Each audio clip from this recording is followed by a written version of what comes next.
Assalamualaikum warahmatullahi wabarakatuh. Selamat pagi, selamat siang, dan selamat malam semuanya. Yang terhormat, dosen pembimbing mata kuliah metodologi penelitian, Bapak Dr. Budi Manfaat MSI. Izinkan saya memperkenalkan diri. Perkenalkan, nama saya Teti Barokah dengan NIM 2381050033. Di sini saya akan mempresentasikan hasil dari menulis saya dengan judul Efektivitas Model Pembelajaran Realistic Mathematics Education atau RME terhadap peningkatan kemampuan berpikir aljabar siswa pada masa transisi. Untuk bab 1 terkait pendahuluan, di sini penelitian ini dilatar belakangi oleh pembelajaran matematika atau peran matematika yang sangat penting dalam mengembangkan kemampuan berpikir logis, analitis, kritis, dan juga sistematis. Pemahaman konsep matematika, khususnya aljabar di SMP ini sangat krusial karena aljabar adalah pondasi matematika lanjutan. Veloso et al. Juga mengungkapkan dalam penelitiannya yaitu bahwa siswa SMP berada pada masa transisi aritmatika ke aljabar atau dari konkret ke abstrak. Nah, pada fase ini, banyak siswa yang mengalami kesulitan dalam memahami variabel, simbol, dan relasi dalam aljabar. Selanjutnya, fakta empiris juga menunjukkan bahwa kemampuan aljabar siswa SMP di Indonesia masih rendah. Banyak siswa kesulitan memahami konsep dasar aljabar seperti variabel, persamaan, dan juga fungsi. Nah, hal ini seperti hasil PISA dan juga Asesmen Nasional tahun 2022 di mana kemampuan literasi numerasi siswa SMP masih rendah, terutama dalam memahami variabel dan relasi antar besaran.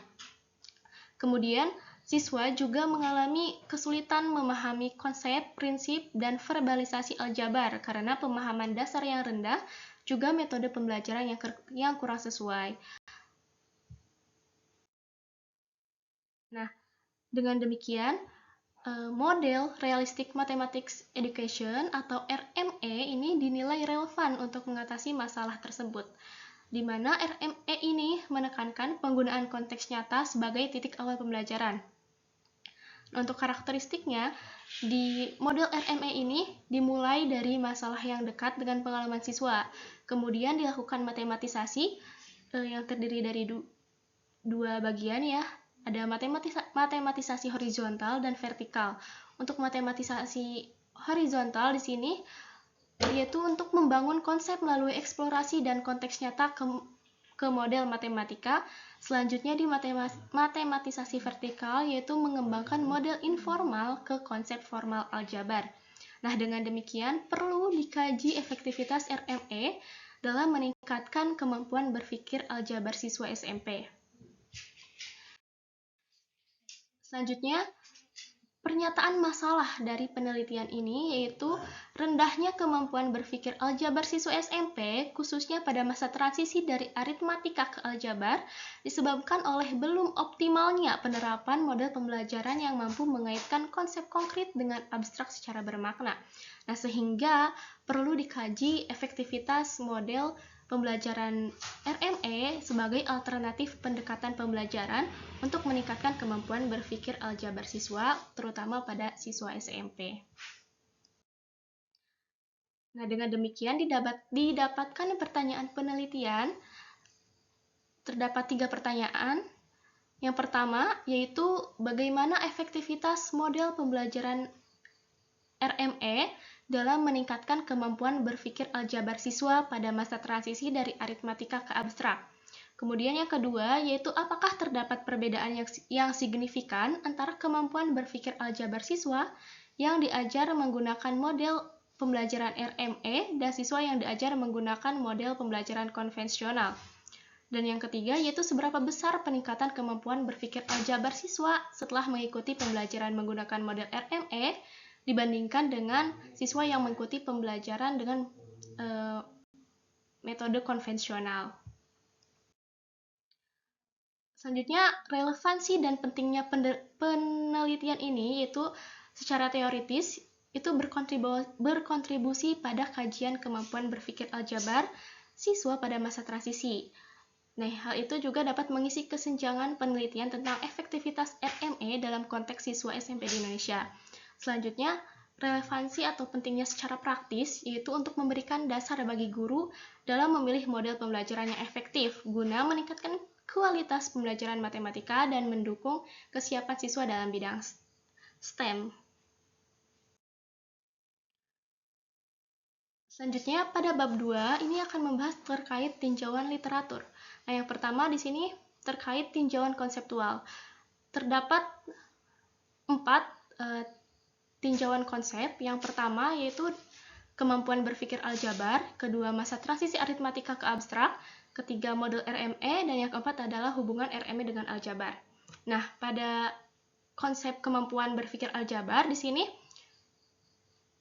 menurut Dewi pada tahun 2025 yaitu untuk memahami, mempresentasikan, dan memanipulasi hubungan matematis menggunakan simbol dan juga variabel. Nah, selanjutnya pada masa transisi abstrak aritmatika ke abstrak ini merupakan fase penting peralihan dari pemikiran konkret ke abstrak dan juga simbolik. Nah, kemudian konsep model RME ini yaitu pendekatan yang dimulai dari masalah kontekstual, membangun konsep, dan melalui matematisasi horizontal dan juga vertikal. Dan yang terakhir yaitu terkait dengan konsep hubungan RME dengan aljabarnya. Nah, di sini model RME ini dapat membantu siswa untuk membangun pemahaman simbolik dari pengalaman konkret, lalu melatih pengenalan pola, relasi, dan juga generalisasi dalam konsep aljabar. Selanjutnya, tinjauan teori. Ada 4 tinjauan teori dalam penelitian ini. Yang pertama, teori konstruktivisme, kedua teori RME, ketiga teori perkembangan kognitif, dan yang keempat ada teori belajar bermakna. Untuk teori konstruktivisme ini merupakan teori yang dicetuskan oleh Vygotsky, di mana pengetahuan tidak dapat dipindahkan secara langsung dari guru kepada siswa, melainkan siswa harus membangun sendiri pengetahuan tersebut melalui pengalaman belajar. Yang kedua, teori RME ini dicetuskan oleh Freudenthal. Nah, di mana teori ini merupakan teori yang membangun pemahaman sendiri melalui masalah kontekstual dengan mengembangkan model matematis mereka sendiri. Yang ketiga, ada teori perkembangan kognitif yang dicetuskan oleh Piaget, di mana teori perkembangan kognitif ini merupakan perkembangan kemampuan berpikir individu yang berlangsung melalui tahapan-tahapan tertentu yang bersifat hierarkis dan berurutan. Jadi, kemampuan berpikir siswanya itu melalui beberapa tahapan. Dan yang terakhir ada teori belajar bermakna yang dicetuskan oleh Ausubel, di mana pembelajaran ini akan efektif apabila informasi baru dikaitkan dengan struktur kognitif yang telah dimiliki oleh siswa. Jadi siswa memperoleh informasi baru yang dikaitkan dengan informasi sebelumnya yang sudah dimiliki oleh siswa tersebut. Selanjutnya, terdapat beberapa penelitian terdahulu dari mohon maaf, selanjutnya beberapa penelitian terdahulu terkait model RME dan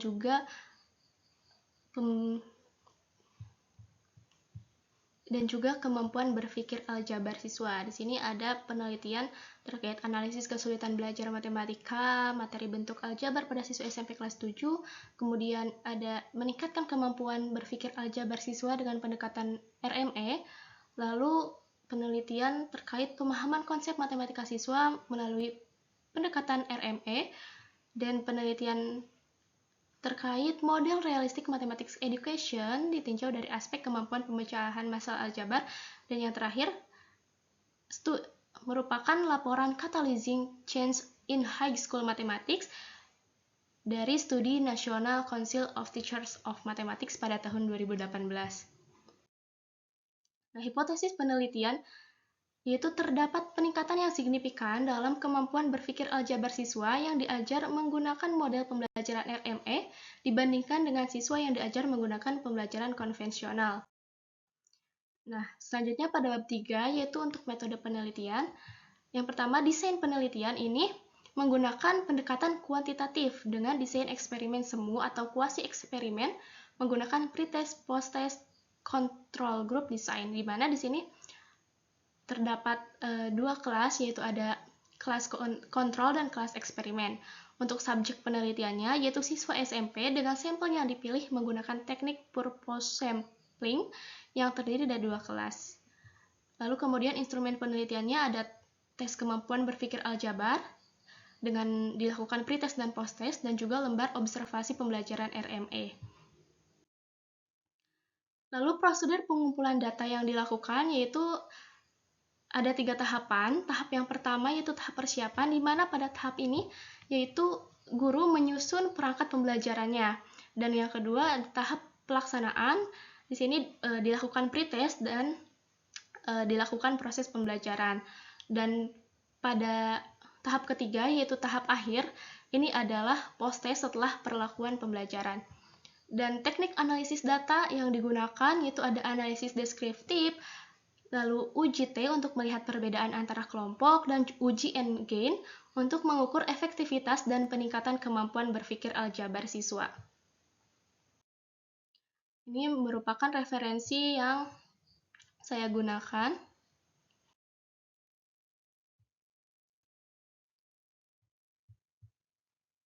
Baik, mungkin cukup sekian presentasi yang dapat saya sampaikan. Mohon maaf apabila terdapat kesalahan dalam penyampaian presentasi saya. Terima kasih. Wassalamualaikum warahmatullahi wabarakatuh.